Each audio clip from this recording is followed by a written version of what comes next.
Hello, I'm Christina Staley and I'm the Information Specialist for this PSP, and I've put together this short presentation to explain what the Information Specialist does. So, as you know, the JLA process involves gathering thousands of questions from patients, carers and clinicians and then narrowing them down to reach a final top 10 set of questions for researchers. And the question is, well, how do we do that? I think the important thing to know is that at every step, when we're making decisions about which questions go forward and which questions we're going to put to one side, all of those decisions are made by you, the steering group. Because a fundamental principle that underlies the JLA approach is that it's a process of shared decision making.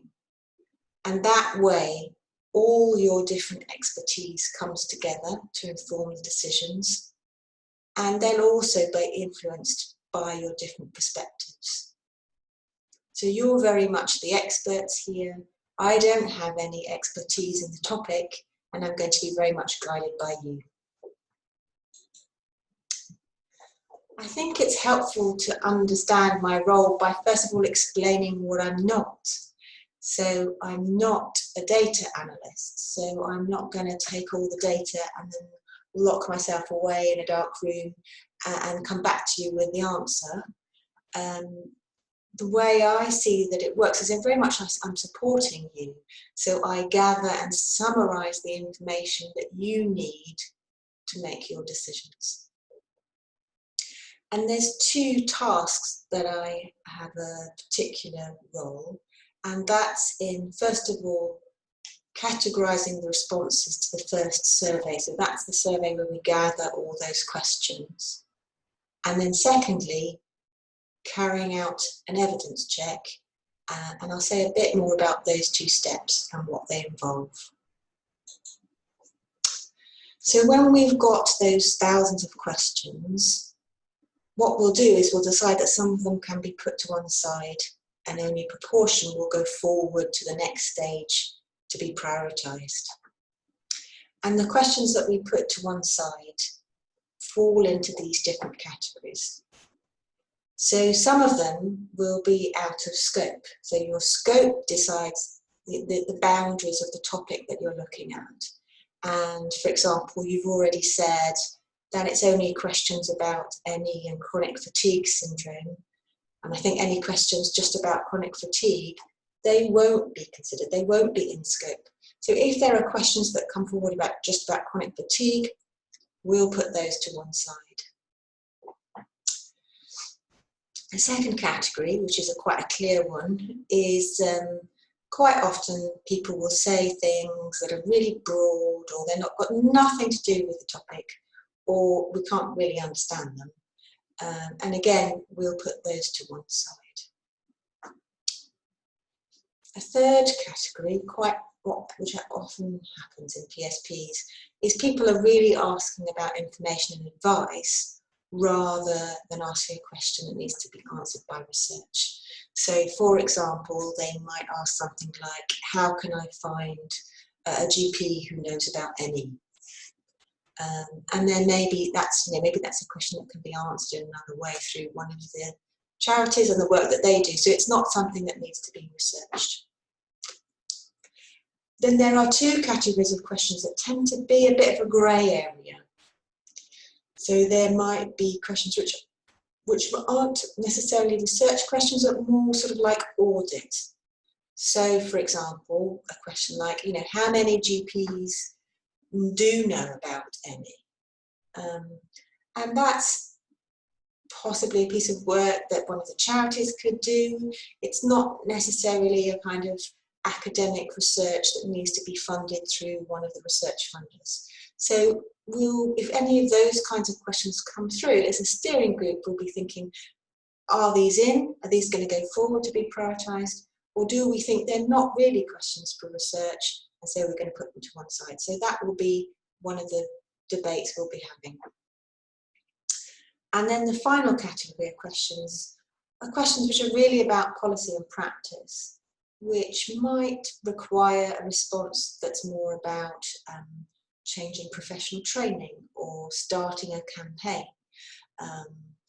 You know, someone might ask, why isn't the NHS funding more specialist centres for ME, for example? And there might be a research question in there somewhere that needs to generate evidence to underpin a kind of policy change.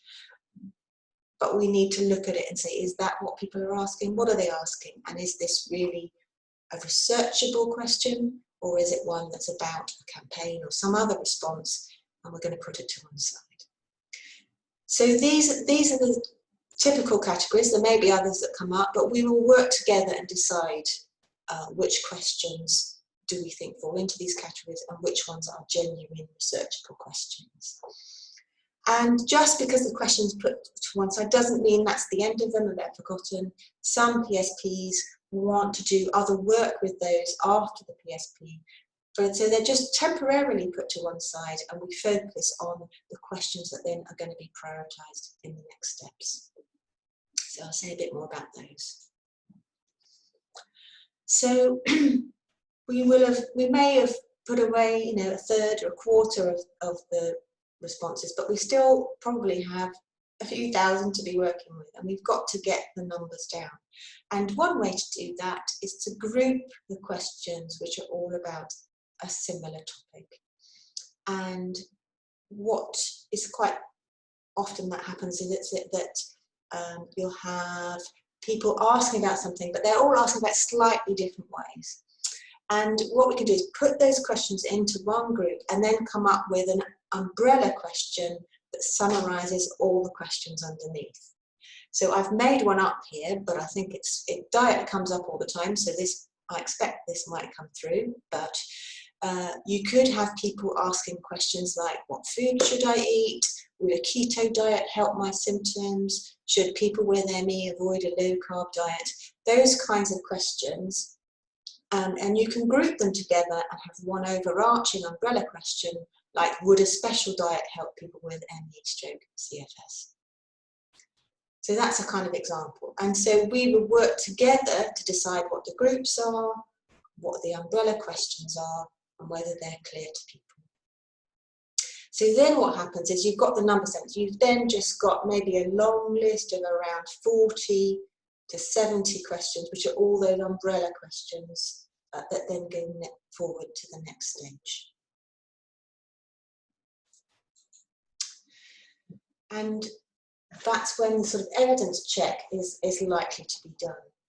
And I think it's important to remember that this is only about checking whether any of the questions that could go forward have already been answered by research.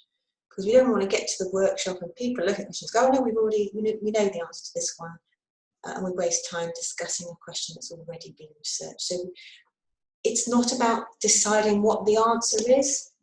So we're not doing a very rigorous, in-depth evidence search. That would take months. We're doing something quite narrow, quite pragmatic and practical, just to check whether the question's already been answered.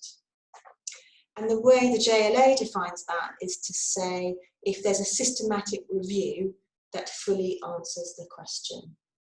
So a systematic review is one that looks at all the evidence that's been published on a topic and also looks at the quality of that evidence and says, you know, is that good quality evidence to inform clinicians' decisions, and therefore do we think we've got enough evidence to know what the answer is? So if that doesn't exist, if there isn't a systematic review, then the question remains unanswered. So there may have been lots of research done, but not a systematic review. Or if a question is only partially answered, so it's sort of half know the answer, then that's not answered. We don't consider that an answered question either, and that question can still go forward to the next stage.